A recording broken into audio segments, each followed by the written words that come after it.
नमस्कार, लक्षवेधीमध्ये आपल्या सगळ्यांचं स्वागत। मी प्रसाद काथे। मराठा आरक्षणाच्यासाठी लढा उभारलेल्या मनोज जरांगे यांच्या संदर्भात सध्या जे काही समाज माध्यमात ऐकायला येतंय ते चिंताजनक आहे। जरांगेंच्या आजवरच्या लढाईच्या निमित्तानं त्यांच्या मागे समाज उभा राहत असताना जी वस्तुस्थिती म्हणून माहिती समोर येते त्यामुळे समाजात बऱ्याच मोठ्या प्रमाणात खळबळ माजलेली आहे। समाजाचा जरांगेंनी वापर केला का इथपासून ते समाजाच्या भरवशावर कुणाचे खिसे भरले जात आहेत इथपर्यंतची सर्व प्रकारची चर्चा आता खुलेआम सुरू झालेली आहे।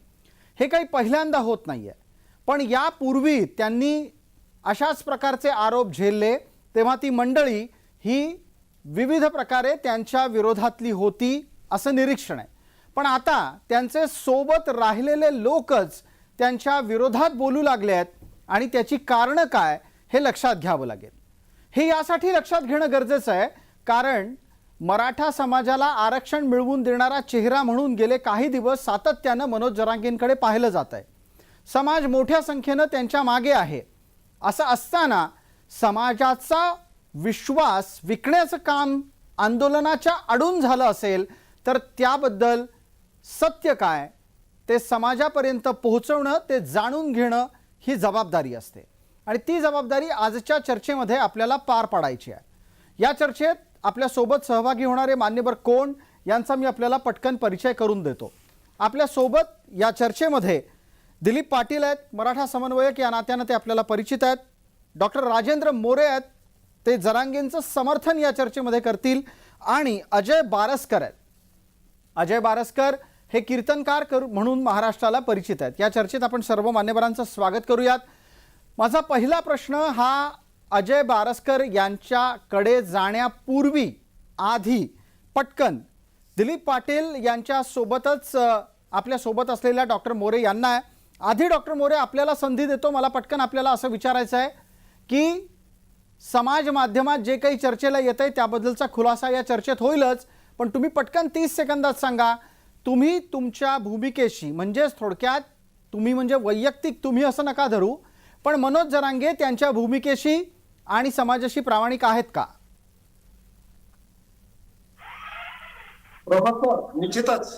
निश्चितच प्रामाणिकपणाचा प्रश्न हा येतच नाहीये। खरं तर जनतेच्या विश्वासाला उतारल्यानंतर, जनतेच्या विश्वासाला पात्र ठरल्यानंतरच जरांगे पाटीलचं नेतृत्व पुढे आलेलं आहे आणि म्हणून तो प्रश्नच येत नाहीये खरं त्या अनुषंगानं।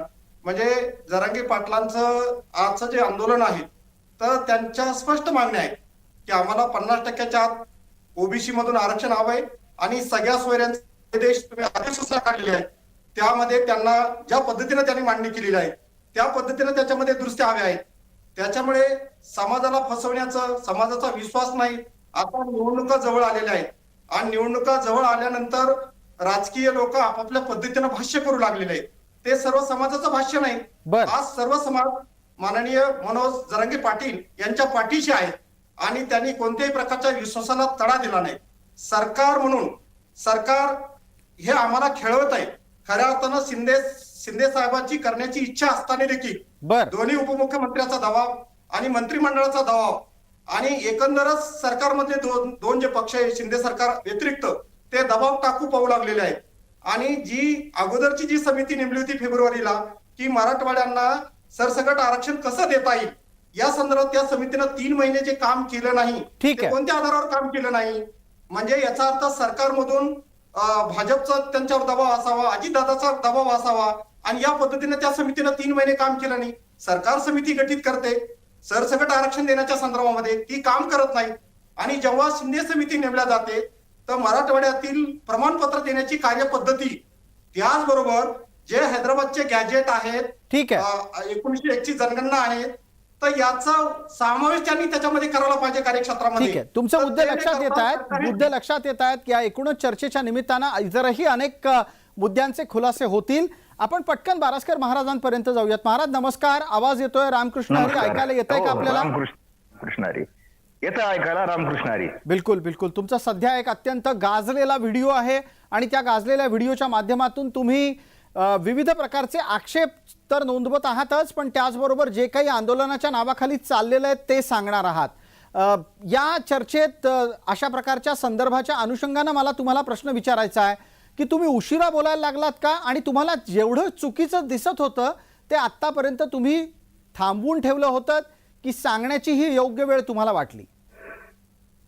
नाही, चुकीचं भरपूर दिसत होतं, ते आम्ही पोटात घातलं, ते समाजाकरता घातलं की माझा मराठा समाज एवढ्या वर्षांनी एकत्र आला आणि आपण काही बोलायचं आणि त्याच्यामुळे समाजावर विरोधकांना काही हत्यार मिळायचं.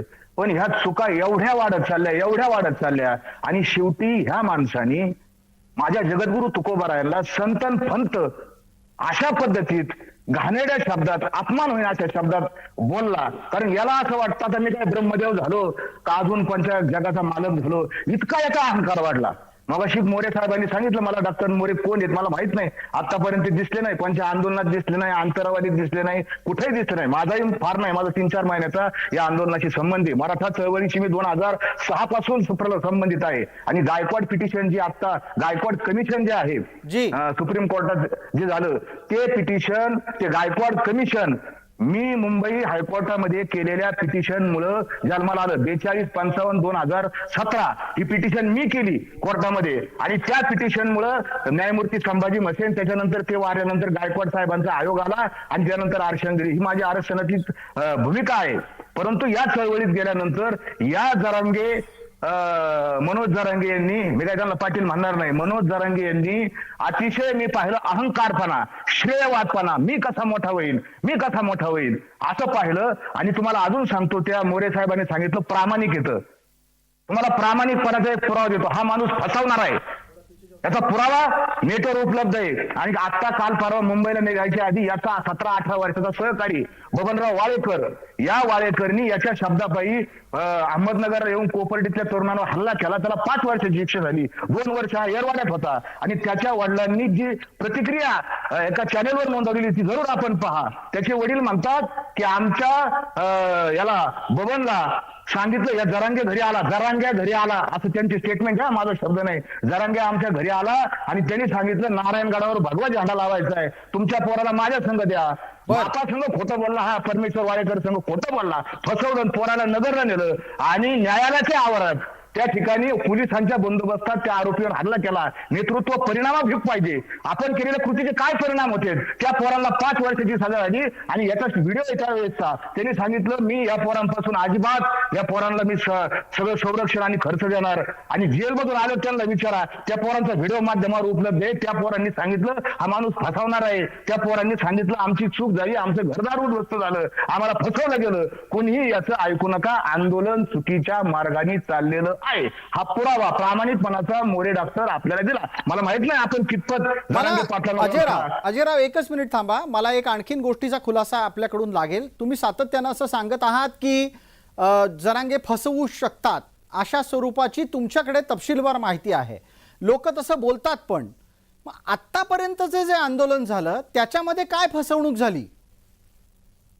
साहेब कसं आहे, या मनोज जरांगे यांना कायद्यामध्ये काडीचीही अक्कल नाही. मी त्याला माझ्या व्हिडिओमध्ये आव्हान दिलेलं आहे की तू समोर 1 to 1 आहे. अजूनही माझं आव्हान आहे. आता ते तुमचा हा जो व्हिडिओ आहे ना, याच्या खाली बघून, त्या राळराजी खाली गोदडी खाली बघून हा मोबाईल बघतो, लोक हळूच बघतो, लोक आले का नाही आणि लोक नसले का परत गोदडी अंगावर घेतो. खवळतो लोकांना, आमच्याकडे रेकॉर्डिंग येतात. तुमच्यात काय हिंमत आहे का नाही? 50-50 लोक नाही आणू शकत. जवळच्या सहकार्याने शिव्या दिलेल्या, प्रत्येक सहकार्यालयाने शिव्या दिलेल्या आहेत. माझ्याकडे असंख्य पुरावे आहेत. फक्त काय होतंय त्याच्यामध्ये की आमच्या समाजाचं नुकसान होईल ते जर, आणि म्हणून त्याला म्हणलं तू 1 to 1 आहे. आणि जर मी जर चुकलो ना, मी जर खोटा झालो ना, तुझ्याकडे आयुष्यभर गुलामी करीन तुझ्याबरोबर, तुझ्या त्या अंतरावलीमध्ये येऊन फाशी घेईन मी, असं जाहीर त्याला मी आव्हान दिलेलं आहे. अजून काहीच उत्तर नाही. बर, अजय बारस्करांच्या या आक्षेपाच्या नंतर मला डॉक्टर मोरेंकडून उत्तर अपेक्षित आहे, पण तत्पूर्वी आधी पटकन दिलीपरावांपर्यंत जातो. दिलीपराव, आपला कॅमेरा खूपच खाली आहे, खरं तर तो डोळ्यांपर्यंत असेल, म्हणजे आय लेवलला आला तर खूप बरं होईल. मला एका गोष्टीचं उत्तर द्या. गेली अनेक वर्ष आरक्षणाच्या साठीची लढाई तुम्ही पण लढता आहात, आणि दिलीपराव केवळ आणि केवळ आरक्षणाच्या साठीच्या लढाईच्या निमित्तानं नाही तर इतर अनेक सामाजिक कार्यामध्ये पण तुम्ही आहात. तुम्हाला लक्षात आलं का कधी की अशा प्रकारचे गंभीर आरोप आपल्यावरही होऊ शकतात, म्हणून काय गोष्टी टाळल्या पाहिजेत? आणि ज्या चुका आता दाखवल्या जात आहेत मनोज जरांगेंच्या बाबत, त्या तुम्हाला कधी दिसल्या का? एक लक्षात घ्यायला पाहिजे, ज्यावेळी आपण सामाजिक काम करतो, एखाद्या समाजाचं काम करतो, त्यावेळी आपल्याला एक समाजात वावरायचे काही रीतिरिवाज आहेत. म्हणजे आजूबाजूच्या लोकांना तुम्ही रिस्पेक्ट दिला पाहिजे, त्यांना व्यवस्थित बोललं पाहिजे, त्यांचा विचार ऐकला पाहिजे. आपण बोलत असताना ज्यावेळी मीडिया पुढे बोलतो त्यावेळी जबाबदारीने स्टेटमेंट केले पाहिजे, कारण एका समाजाचं भवितव्य ठरणार आहे. लक्षात घ्या, मी आजपर्यंत आक्षेप त्यांच्यावर कधीच घेतला नाही. कारण का तर मला ते आता जे कीर्तनकार बावस्कर म्हणतात त्याच्याशी मी सहमत का होतोय की प्रत्येक जण विचार करतोय आता समाज एकत्र आलाय तर समाज परत यामुळे कुठं तर फूट व्हायला नको, आणि समाजाला जर का जे मिळतंय ते मिळायला पाहिजे, कारण गरिबांचा ते लढाई. खरं जर का प्रत्येक गोष्टीत आपण जर बघितलं तर जे सर्व जो सद्विवेक बुद्धीनं जो विचार करतोय, आमच्यासारखा विचार करणारा, मी तुम्हाला एकच प्रश्न विचारतो जे कायम मी बोलू शकत नाही, खरं मी आज बोलतोय तुमच्या पुढं. ह्यांनी सांगितलं की 57 लाख नोंदी सापडल्या. या 57 लाखातलं लिहून घ्या. सरकारला पण माझं हे आहे, आणि सरकारनं जाहीर करावं आणि जरांगे पाटलाने पण जाहीर करावं की या 57 लाखातल्या फक्त 5% नोंदी नवीन आहेत, बाकीच्या सगळ्या जुन्या आहेत. हे नोंदी शिंदे कमिटीच्या ह्याच्यात जे नोंदी ज्या तपासल्या गेल्या त्या विदर्भाच्या तपासल्या, पश्चिम महाराष्ट्रातल्या तपासल्या. हे 57 लाखाचं हे जे काय सर्क्युलर इश्यू केलेलं 30 ते 40 हे पूर्वीच इश्यू केलेलं आहे. आता मी नोंदी काढल्या म्हणायचं काही गरज नाही हो. फक्त ते मराठवाड्यात ज्यांचा गरज आहे, गरीब आहेत, आज प्रत्येक जण आशा लावून बसलोय. गरीब लोक तिथं 30 ते 35 अगदी स्पेसिफिक सांगायचं 36,000 नोंदी सापडल्यात फक्त, आणि 36,000 वर तुम्ही निघालाय आणि तुम्ही प्रत्येकाला आशा काय दाखवताय? एक लक्षात घ्या, सामाजिक सुधारणा, आरक्षण झालं की माझ्या घराघरात साहेब होईल, माझ्या घराघरात पूर्ण होईल. अहो काय तुम्ही करता? एक लक्षात घ्या, समाजाला आशा दाखवताना सर्वसमावेशक विचार करा. मी सल्ला देतो, तुम्ही सल्लागार टीम ठेवावी चांगली जवळ. एक कोण ठीक आहे. सर्व दिलीपराव त्यांच्या सल्लागार टीमच्या बद्दलची चर्चा पण या संपूर्ण आपल्या आजच्या भागामध्ये येईलच.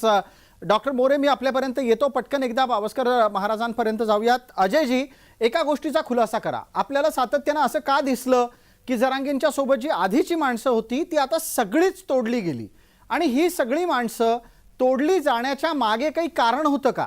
अनेक जण ही तक्रार करतात. मी अनेकांशी चर्चा करत असतो, त्यांच्याकडून मला येणारं एक कॉमन इनपुट म्हणजे समान पद्धतीची भूमिका आणि भावना काय आहे की अरे बाबा, ज्या वेळेला लढायला सुरुवात केली त्यावेळेला आम्ही यांच्या पाठीशी होतो, आता ह्या आम्हाला सगळ्यांनाच दूर करून टाकलेलं आहे.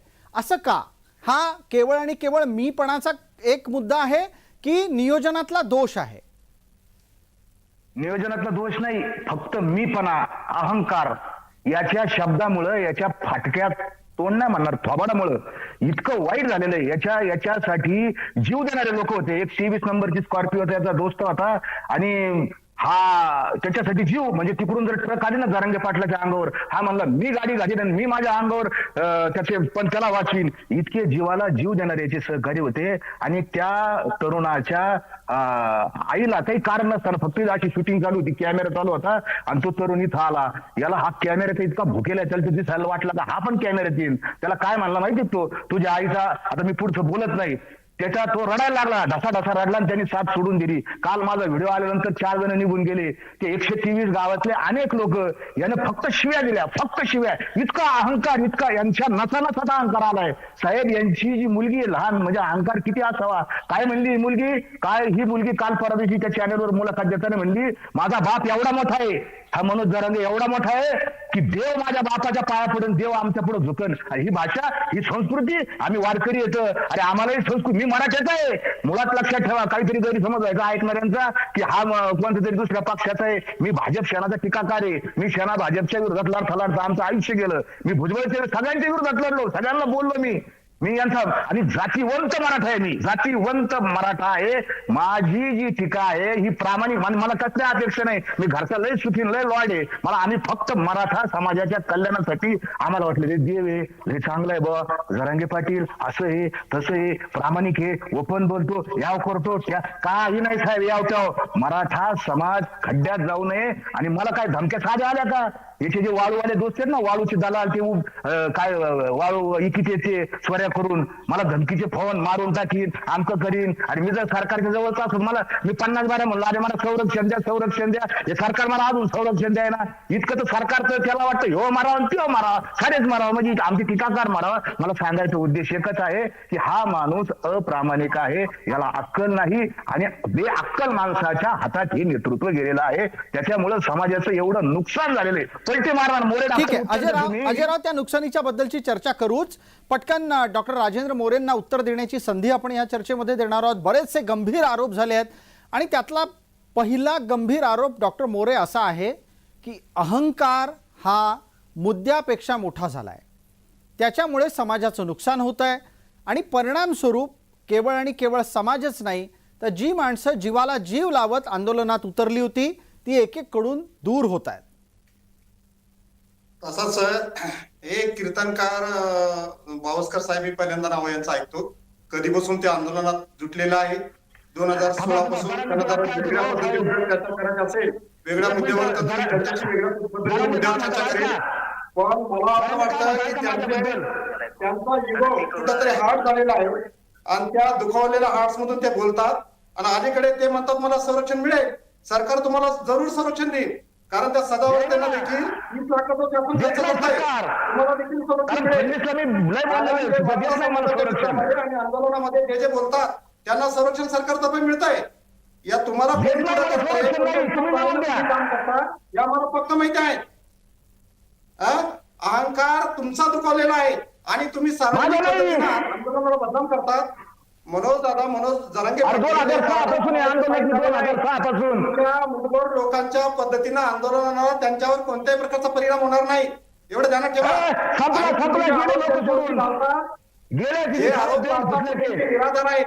आणि कोणता गायकवाड आयोगाचा तुम्ही उल्लेख केला, गायकवाड आयोगाच्या माध्यमातून कायदा करण्याचा अधिकार नव्हता तर तो तुम्ही कायदा केला, तो कायदा घटनाबाह्य होता, हे एवढं तुम्हाला समजत नाही. सुप्रीम कोर्टात का टिकलं नाही, त्याचे कारण काय झालेले आहेत? मराठा समाजाला आरक्षण देण्याच्या पाठीमागं तुमच्यासारख्या विचारधाराच कार्यरत आहेत आणि त्याच्यामुळे मराठा आरक्षण प्रलंबित आहेत. आतापर्यंत काय दिवे लावले तुम्ही मराठा आरक्षणामध्ये?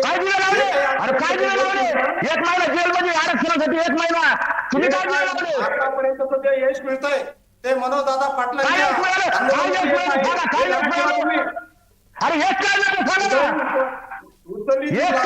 हातात काय मिळाले? हातात काय मिळाले? मोरे डॉक्टर मोरे साहेब हातात काय मिळालं सांगा. काय जरांगे आत्महत्या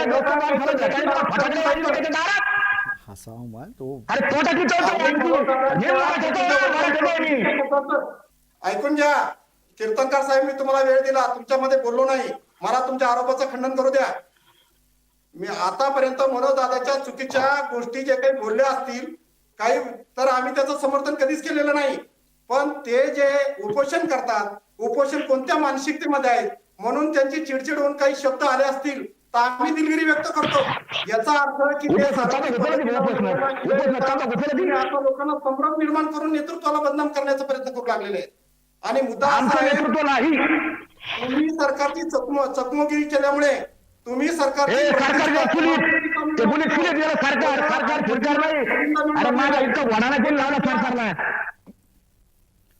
एक मिनिट डॉक्टर मोरे एकच मिनिट थांबा. डॉक्टर मोरे, आपण आपल्या मुद्दे मांडत असताना एक अत्यंत महत्वाचं वक्तव्य इथे झालंय. अजय बारस्कर महाराज असं सरळ सरळ सांगतायत की जरांगे हे काही त्यांचं नेतृत्व नाही. थोड्या वेळापूर्वी बारस्कर महाराज असंही म्हणताना आपण ऐकलेलं आहे की ते जातीवंत मराठे आहेत. मग हे जातीवंत मराठे असून सुद्धा तुम्ही बारस्कर महाराज जरांगेंना आपलं नेता मानत नाही. आम्हा माध्यमांपर्यंत तर असं चित्र निर्माण केलं जातं की जरांगे तर सगळ्या मराठ्यांचे नेते आहेत, जेवढे मराठे महाराष्ट्रात आहेत त्यांचा केवळ एकच नेता मनोज जरांगे आहे. मग तुम्ही असं का म्हणता की जरांगे तुमचे नेते नाही? तुमचं काय नुकसान केलं, समाजाचं काय नुकसान केलं जरांगेंनी? आता यांचा पहिल्या प्रश्नाचं उत्तर देतो. मनोज जरांगे पाटील माझ्याबद्दल काय म्हणतात हे ऐकायला जाईन का नाही काय माहिती तुम्हाला? बरं, आता उलट काय केलं ते सांगतो. महाराज तिथं महाराज साक्षाला आहेत म्हणून, कारण ते करून झाले सगळं त्याच्यामध्ये. तुम्ही काय ऐका परत ऐका. बरं, आता उलट काय केलं ते सांगतो. महाराज तिथं महाराज साक्षाला आहेत म्हणून, कारण ते करू लागले सगळं त्याच्यामध्ये. हे टीव्ही चॅनेल आहे. महाराज साक्षीला येतं, महाराज करू लागायला येतं आणि महाराज इथं आहेत. तुम्हाला तर मी मोरे साहेब कधी मी तुमचा आदर करतो बरं का, कारण मी तुम्हाला परिचित नाही आणि जो माणूस आपल्या ओळखीचा नाही तुमच्याबद्दल माझी काही शंका नाही, पण तुम्हाला माहित नाही हा माणूस कसा आहे. पाहिलं नाही आंदोलनात तुम्ही काम करत नाही, कोणत्या पद्धतीने हे करत नाही, असा भ्रम कसा माझ्या बाबतीतच तुम्ही असं भ्रम पसरवतात, इतरांच्या बाबतीत का पसरवत नसेल? दाखवला ना तुम्ही काय म्हणले, मला पाहिलं नाही, मी तुम्हाला पाटलाचे शब्द ऐकवले ना, महाराजीचं आहे ते करू लागायला आहेत. तुम्ही या channel वर आहे, कसं कळालं काम तुम्हाला? करून झालं का पुसून कागद काय असतं हातपुसाच्या जागा फेकून देतो ना, तसा हा माणूस यूज अँड थ्रो करतो एकेकाला. मी तुम्हाला परमेश्वर वाळेकरचं उत्तर दिलंय, त्याचं उत्तर देऊ शकत नाही. पाटील आहेत, खुने येतं, त्यांचं करा. अरे कितीतरी तुम्हाला मी उदाहरण, आणि अजून तुम्ही फसवून पलटीबाज माणूस आहे, पलटीबाज माणूस. तुम्ही काय म्हणले ते मोरे साहेब वाशीच्या सभेत यांचं काय स्टेटमेंट आहे? मोरे साहेब ऐका, मोरे साहेब प्लीज. आतापर्यंत आपण आंदोलनातून काय साध्य केलं हे ध्यानात ठेवा. काय एवढा नाही मोठा केलं? आक्रोश, म्हणता. एवढा मोठा गरीब काय नाही केलं समाज, साध्य? एवढ्या लोकांनी आत्महत्या केल्या, एवढ्या लोक भिकेला लागले. हे तुमच्यामुळे झालं. अरे त्या आत्महत्या घटनात्मक मागणी असताना शासन जाणीवपूर्वक न्याय हक्क आणि घटनात्मक हक्क डावलू लागलेला आहे. त्यांच्या भावनेशी खेळू शासन लागलेलं आहे. नालायक आहे. शासन एक नाही, सगळे शासन नालायक येतं. भावस्कर साहेब, हा समांतर सरकार हे आंतरवारी सराटीमध्ये आहेत. प्रचंड प्रमाणामध्ये महाराष्ट्रातल्या जनतेचा पाठिंबा हा माननीय जरांगे पाटलांना आहे आणि एकच समांतर मिनिट. सरकार आहे. डॉक्टर मोरे आपण उत्तर दिलं होतं मगाशी याच मुद्द्यावर कीर्तनकार आपल्यासोबत असलेले बारस्कर उत्तर देत होते. मला बारस्करांना परत एकदा विचारायचं होतं.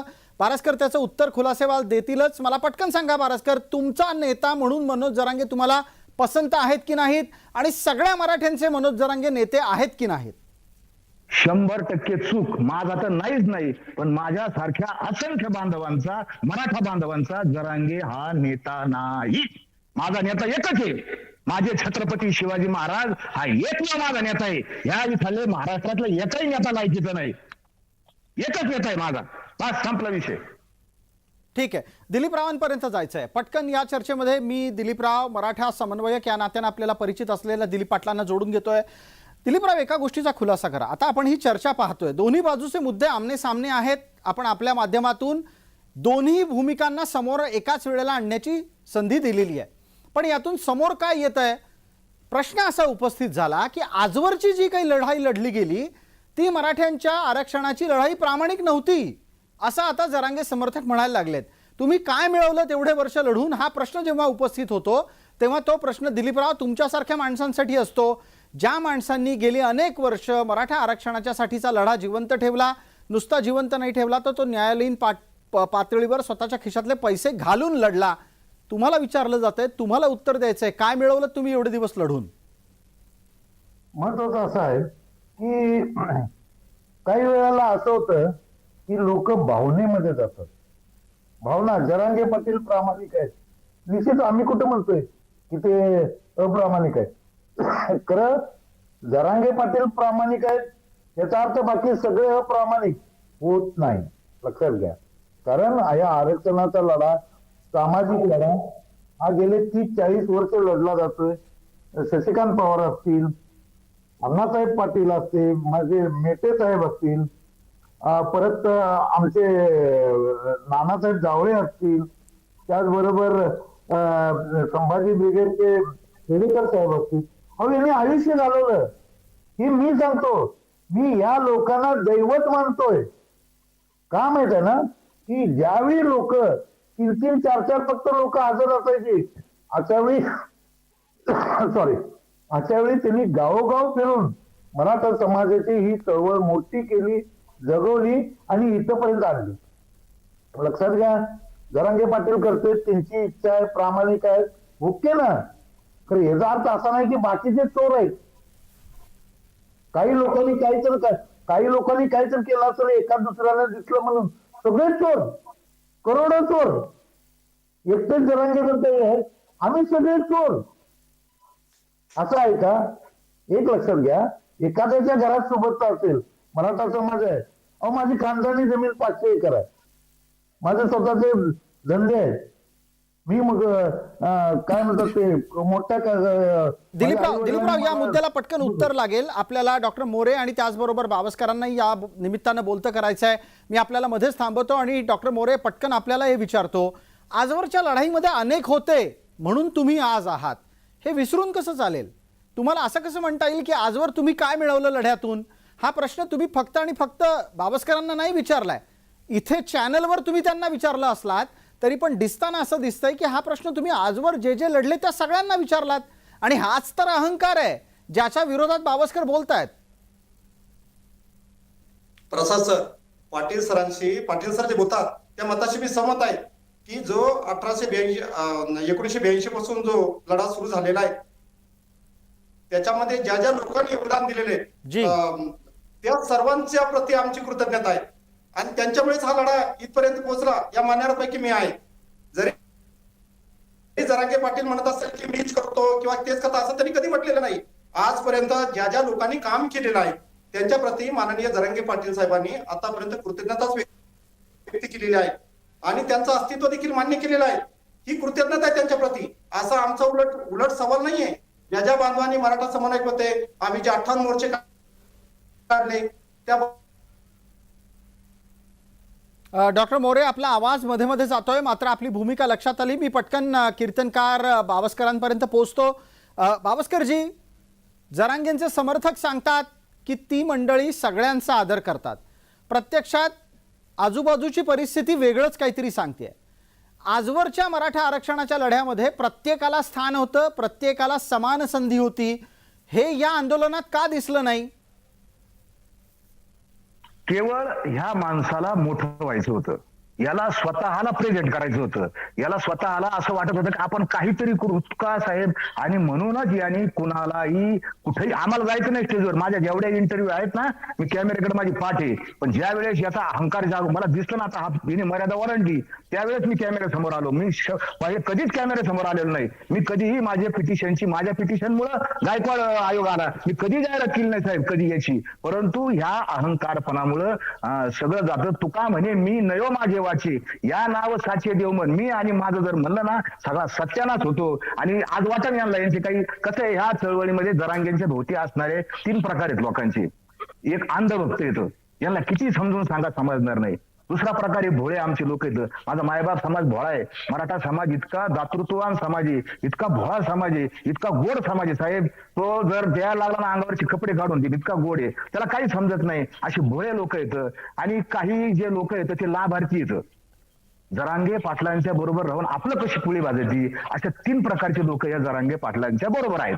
माझी या भोळ्या लोकांना, अंध भक्तांना काही सांगता येणार नाही आणि लाभार्थी लोक ऐकणार नाही, कारण त्यांना फायदा आहे त्यांच्यापासून.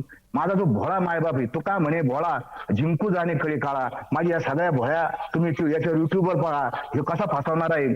मला मोरे साहेबांना, डॉक्टर मोरे साहेबांना एकच प्रश्न आहे फक्त, त्याचंच उत्तर द्या. वाशीच्या सभेत जरांगे काय म्हणले होते, आरक्षण नाही मिळालं तरी आझाद मैदानावर जाणार आणि मिळालं तरी गुलाल घ्यायला जाणार. मग कमून नाही गेली, याचं उत्तर द्या. कमून मारली. अजय बारस्करांचा मुद्दा घेऊन पटकन मोरे यांना बोलण्याची संधी देतोय आणि वेळ मर्यादेची छोटी आठवण करून देतोय. डॉक्टर मोरे, बोला आपण. आझाद मैदानावर जाऊन ठरलं होतं. आता ज्या वेळेला सरकार पक्षाचेच मंत्री तिथं पर्यंत येऊ लागले, आपण कोणाच्या भेटीसाठी चाललो होतो की राज्याच्या नेतृत्वाने यावं, माननीय मुख्यमंत्र्यांनी यावं, आमच्याशी डिस्कशन करावं. आणि त्याच्यामध्ये काय ठरलेलं होतं, सगळ्या सोयऱ्यांची व्याख्या ठरलेली आहे त्याच्यामध्ये कशा पद्धतीने करायचं. पण त्याच्यामध्ये शासन हे संभ्रम करू लागलेले आहे सगळ्या सोयऱ्यामध्ये. आम्ही सगळ्या सोयऱ्याची व्याख्या कशा पद्धतीने म्हणू लागलेलो आहोत, हा विचार तुम्ही डोक्यामध्ये घेतलात का? त्यानंतर जी अगोदर फेब्रुवारीमध्ये जी समिती नेमली होती, महसूल समितीचे सचिव, त्यांनी 3 महिने का काम केलं नाही सरकारनं सांगितल्यानंतर. त्याला उपमुख्यमंत्री दोन्ही उपपत्रात दडपण आहे, ओबीसीचं दडपण आहे, त्याच्यामुळे त्या समितीनं काम केलं नाही. सरसकट आरक्षणासाठीच जे समिती नेमली होती, शिंदे समितीकडे काही बाबींच्या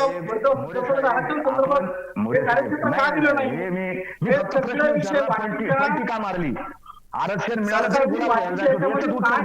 पलटी का मारली, पलटी का मारली. त्याच्यामध्ये आम्हाला सर्व आश्वासन दिलेलं आहे की आम्ही मग आता हैदराबादचं उपोषणाला गॅजेट कशाला बसली? आता 10 तारखेला तुम्हाला जर सगळं मिळालं तर उपोषणाला का बसली? तुम्हाला कोणी सांगितलं? कोणाचा फोन आलता? कोणाचा फोन आलता उपोषणाला बसायचा? कोणत्या कार्यकर्त्याला विचारलं? समाजाची मिटिंग घेतली का? 10 तारखेला उपोषणाला बसताना कोणाला फोन केला? कोणाचा फोन आला? ऐकून घ्या बावस्कर साहेब, यामध्ये सरकारनं 4 महिने झाले याच्या मागे हिंडतोय मी. सरकारनं सगळ्या सोयऱ्याच्या संदर्भामध्ये जी संदिग्धता चालवलेली आहे, जे शब्द चालवलेले आहेत की आम्ही सगळ्या सोयऱ्याच्या हिशोबानं सर्व आम्ही काम तुमचं करू, त्या पद्धतीने अधिसूचनेमध्ये हवा तो बदल करू, आणि त्याचबरोबर शिंदे समितीला हैदराबाद गॅजेट आणि 1901 ची जनगणना आणि 1909चं गॅजेट, त्याचबरोबर ज्या वेळेस तत्कालीन औरंगाबाद जिल्ह्याचं जे 84चं जे गॅजेट आहे ते घेऊ, 1881 जनगणना, या सर्व बाबीवर चर्चा झालेली आहे. बर, आणि आता त्याच्यामुळे डॉक्टर मोरे याच्यातला एक मुद्दा पटकन दिलीपरावांपर्यंत घेऊन जातो, आणि जो बावस्कर महाराजांनी उपस्थित केलेला प्रश्न आहे त्या अनुषंगानं दिलीपराव आपल्याला करतो. पटकन सांगा, नवी मुंबई जो कागद हातात आला त्यातून सगळ्या मागण्या मान्य झाल्या का, आणि समाधानकारक उत्तर सापडलंय का समाजाला? महत्वाचं आता जे मोरे साहेब बोलते, डॉक्टर मोरे यांना एक मला प्रश्न विचारायचा आहे. काही गोष्टीचं लिंक लावत गेलं. ते म्हणतात की मुख्यमंत्र्यांनी सगळं केलं बरोबर, आणि त्यांना 2 उपमुख्यमंत्र्यांनी मात्र इतक्या आतली बातमी त्यांना कसं काय आलो? एक लक्षात घ्या, पेढे ज्यांना वाटतात, ज्यांनी गुलाल उधळला, जे जबाबदार आहेत त्यांना तुम्ही सविस्तर नाही. मला मोरे साहेबांच्याकडून उत्तर पाहिजे. काते सर की विचार करा, फटाकडे लावले, सांगा ना, उत्तर द्या ना. वाचला नाही त्याची यार. मी माझ्या हात धरले म्हणताना मोरे साहेब कुठल्या बेसवर सरकारच्या अंतर्गत गोष्ट म्हणतात की ठीक आहे, 2 मुख्यमंत्री, मोरेंना उत्तर देऊयात. मोरेंना उत्तर देण्यासाठी संधी देऊयात. पटकन आधी एकदा महाराजांचं आणखीन काही म्हणणं असेल तर ऐकूयात. वेळ मर्यादा आहे. डॉक्टर मोरेंचं उत्तर या चर्चेतलं शेवटचं उत्तर असेल. पटकन आधी महाराज त्या बाबतीत बोलतील. महाराज, नवी मुंबईतल्या चुका समाजाला महागात पडणार आहेत का? साहेब, वाशीच्या सभेमध्ये यांनी काय सांगितलं दुपारी भाषणात? मला GR मी वाचितो, अभ्यास करतो, काना मात्रा LLT उकार सगळं पाहतो, पटलं तर घेतो, नाही तर आझाद मैदानात खेळो. आणि रात्री 3 वाजता केसरकर मंत्री आणि ते अजून कोणतरी एक मंत्री येतं महिला बालविकासचे, ते 2 जण आले. काय रात्री चर्चा झाली? मोरे साहेब, मला तुम्ही तिथं होता का? काय चर्चा झाली जरा सांगा. आणि लगेच म्हणले आम्हाला मान्य. तो जो राजपत्र आहे त्या राजपत्रात झालेलं आहे 16 फेब्रुवारी पर्यंत हरकती सूचना मागवणार. जे राजपत्र तुम्ही हातात घेतलं 16 पर्यंत थांबायला पाहिजे होतं. 16 ला नाही दिला असतं ना, आणि मग सरकारचा पेटा आपण पाहिला असता. अरे 10 लाख कमवून बसले तुम्ही. हे साहेब, हे आहे ना, याला नुसता याच्या डोक्यात परिणाम झालाय. याला लागतोय कॅमेरा, याला लागतोय टीव्ही, याला लागतोय ते बुमदानक, जो बोलतोय कसा किती घाणघाण शिवाय दिल्या. डॉक्टर मोरे, शिवाजी महाराजांच्या खाली बसून तू जायची काय मला बोलता येणार? ठीक आहे. महाराज राहू दे, कंट्रोल करूयात आपण. त्या शिव्या उगाच अनावधानानं चेहऱ्या तुमच्या तोंडून बाहेर पडतील आणि ऑन एअर जातील. मला ते कंट्रोल करणं अवघड होऊन जाईल नंतर. मला पटकन डॉक्टर मोरेंपर्यंत जाऊयात. डॉक्टर मोरे, नैतिकता आणि संकेत दोन्ही पायदळी तुडवले गेले हा आक्षेप आहे. 1 मिनिटात उत्तर अपेक्षित करतो. असं नाहीये सर. प्रशासन, नैतिकता आणि ह्या गोष्टी काही पायदळी तुडवलेल्या नाहीये. अहो, ते कोणत्या सिच्युएशन मध्ये आहे? तुम्ही मरणाच्या दारामध्ये सरकार त्यांना सोडून देतं. तुम्ही म्हणले, भावस्कर साहेब म्हणले ते का परत आले? अरे तुम्ही शासन मुख्यमंत्री म्हणून जे सांगितलं किंवा शिंदे समितीच्या अनुषंगाने जे काम करणार आहेत, आणि तुमच्याच याच्यामधला उपमुख्यमंत्री सांगतो की ओबीसीला धक्का लावू देणार नाही, फक्त आम्ही कुणबीचे जेवढे प्रमाणपत्र ज्याच्या नोंदी सापडतील तेवढ्या पुरतच काम होईल. हे काय चाललंय? हे संभ्रम निर्माण करणार आहे सरकारमधून. आणि जरी शिंदे साहेबांचं काम करण्याची इच्छा असली तरी त्यांना भाजप आणि फडणवीस आणि अजित पवार यांचा ओबीसी आधार आहे, हे यांना काम करू देत नाहीये. आणि मराठा समाजाच्या भावनेशी खेळण्याचा प्रयत्न करू लागलेले आहेत. यांना वाटतंय की मराठा आणि ओबीसी मध्ये संघर्ष मोठा घडावा, आणि अशा प्रकारची सरकारची बाजू मांडणारे, सरकारच्या वतीनं पद आणि प्रतिष्ठा पदरात पाडून घेणारे लोक अशा प्रकारचा भ्रम सरकारच्या वतीने निर्माण करू लागलेले आहेत. खरं ऍक्च्युअल काय आहे त्याच्यामध्ये? डॉक्टर, आम्ही सत्य सांगतो. डॉक्टर, आम्ही सत्य सांगतो. आम्हाला बोला घातल्या ना तरी मी सत्य सांगत राहणार. मी सत्य, भ्रम नाही, सत्य. ठीक आहे. आणि तुम्हाला सांगतो डॉक्टर तुम्हाला मला मला सांगतो मला मला चर्चेत हस्तक्षेप करू द्या. वेळेच्या मर्यादेची आठवण सगळ्यांनाच करून देतो आणि आपण प्रत्येक जण या चर्चेत सहभागी झाल्याबद्दल आपले आभार मानत ही चर्चा इथेच आटोपती घेतो. लक्षवेधीच्या या चर्चेत तूर्तास इतकंच. सर्व प्रेक्षकांना जय महाराष्ट्र.